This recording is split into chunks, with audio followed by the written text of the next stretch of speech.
अस्सलाम वालेकुम जट फैमिली खैर खरियाना जितना पैर होने होता है खैर होने सारी रिक्वेस्ट की होती सारे चैनल को जल्दी जल्दी सब्सक्राइब लाइक शेयर अच्छा जी हाँ कमेंट कर गिनो ते 1000 सब्सक्राइबर करके कट्टी कट करके अब कुछ खबर ही सुनानी है ना हम सब लोग इस टाइम आ चुके थे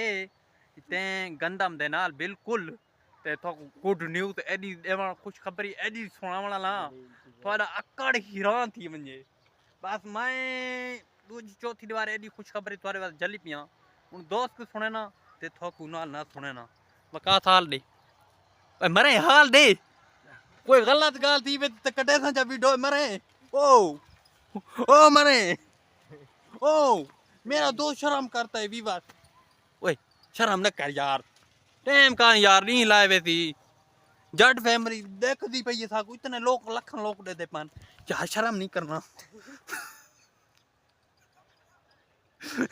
यार ही न कर यार कैसे क्यों शर्म करना यार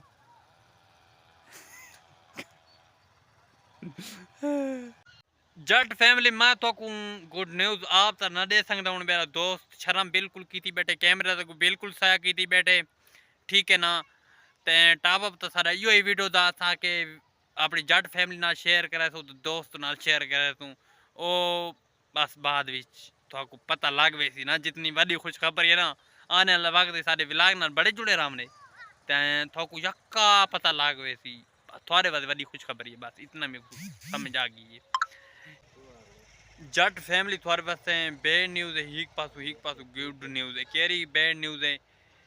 काज़म जट को तुसा लिठा होती प्रैंक वडे करांदे प्रैंकन जो हुन बिल्कुल फस चुके वो छुरा लग चुके बाजूद विच